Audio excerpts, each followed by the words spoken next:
नमो बुद्धाय मित्रांनो, आपल्या सर्वांचे आपल्या मनपसंत चॅनल मनशांतीवर स्वागत आहे. आपण भारतरत्न बोधिसत्व डॉक्टर बाबासाहेब आंबेडकर लिखित भगवान बुद्ध आणि त्यांचा धम्म ह्या पवित्र ग्रंथाचे वाचन करीत आहोत.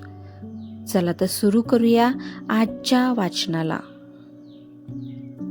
शीलाच्या परिपालनाकरिता प्रवचने. उपभाग 1. माणसाची अधोगती कशी होते. एके समयी भगवान श्रावस्ती येथील अनाथपिंडिकाच्या जेतवन विहारात राहत होते. त्यावेळी मध्यरात्र उलटल्यानंतर आपल्या तेजाने जेतवनाला दीप्तिमान करीत एक देव भगवंतांच्या जवळ आला. त्यांच्या सन्निध जाऊन आदराने त्यांना अभिवादन करून बाजूला उभा राहिला आणि भगवंतांना उद्देशून पुढील प्रमाणे त्याने निवेदन केले. हे तथागत, मी आपणाला माझ्या शंकेच्या निरसनासाठी काही प्रश्न करणार आहे. कृपा करून माणसाच्या अधपतनाची कारणे काय असतात ते मला सांगा.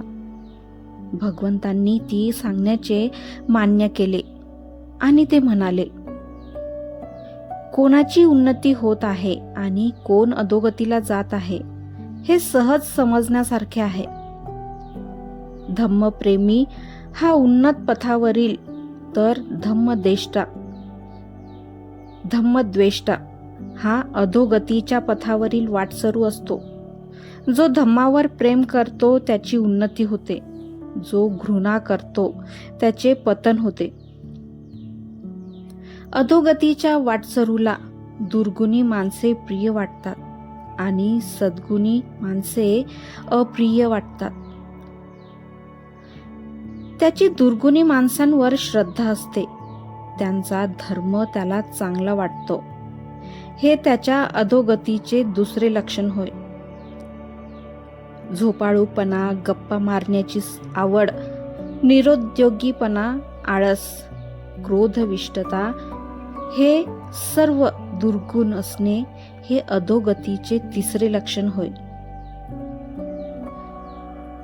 त्यांचे आईबाप वृद्ध झाले व त्यांचे यौवन संपलेले असताना जवळ संपत्ती असूनही मुलांनी त्यांचे पालन पोषण न करणे हे अधोगतीचे चौथे लक्षण होय. ब्राह्मण, श्रमण किंवा अन्य साधूंना असत्य भाषणांनी ठकविणे हे अधोगतीचे पाचवे लक्षण होय. जवळ विपुल द्रव्य, सुवर्ण, धनधान्य असूनही त्या सर्वांचा एकट्यानेच उपभोग घेणे हे अधोगतीचे सहावे लक्षण होय. आपले कुळ, संपत्ती, जात यांचा अभिमान बाळगून आपल्या आप्तेष्टांचा तिरस्कार करणे हे अधोगतीचे सातवे लक्षण होय. व्यभिचार, मद्यपान, जुगार आणि ऐशाराम यांमध्ये द्रव्याचा अपव्यय करणे हे अधोगतीचे आठवे लक्षण होय. स्वस्त्रीमध्ये समाधान न पावता वेश्या, गणिका आणि परस्त्रिया यांच्याकडे जाणे हे अधोगतीचे नववे लक्षण होय.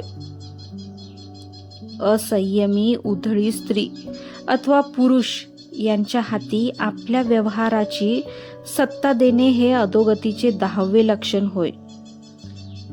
जवळची साधने अल्प असूनही क्षत्रिय कुळात जन्म झाला या सबबीवर अफाट महत्वाकांक्षा आणि सार्वभौमतेची इच्छा बाळगणे हे अधोगतीचे 11वे लक्षण होय.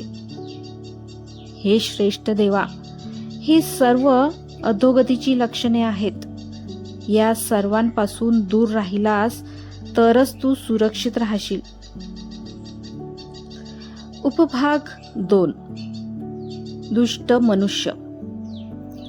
एकदा चारिका करतेवेळी आपल्या नेहमीच्या प्रथेप्रमाणे भगवंतांनी आपल्या सहचारी भिक्खूंना खालीलप्रमाणे प्रवचन दिले. भिक्खूंनो, दुष्ट मनुष्य कसा ओळखायचा हे तुम्हास माहीत आहे का? भिक्खूंनी नाही म्हटल्यावर भगवंत म्हणाले, तर मग मीच तुम्हाला दुष्ट मनुष्याची लक्षणे सांगतो. एक दुष्ट मनुष्य न विचारताच दुसऱ्याचे दोष दाखवितो आणि त्याला दुसऱ्याबद्दल विचारले तर मग बघायलाच नको. तेव्हा तर तो दुसऱ्यांचे दोष किंवा व्यंगे न लपवता रसाळपणे तपशीलवार सांगू लागतो. भिक्खूंनो, असा माणूस वाईट असतो. कोणी माणूस असतो जो विचारले असता दुसऱ्याचे सद्गुण व्यक्त करीत नाही. पुन्हा पुन्हा विचारल्यावरच तो त्यांचे गुण सांगतो. कोणी माणूस असतो तो मनुष्य विचारले असतानाही आपले दोष उघड करीत नाही. मग न विचारता तर बोलायलाच नको. वारंवार विचारले तरच तो आपले दोष दाखवितो, परंतु त्याचा तपशील लपवितो. असा माणूस दुष्ट मनुष्य होय.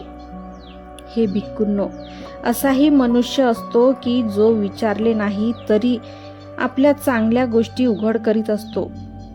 विचारल्यावर तर सांगायलाच नको. तो अगदी सर्व तपशील देऊन आपल्या गुणांचे भरमसाठ वर्णन करीत असतो.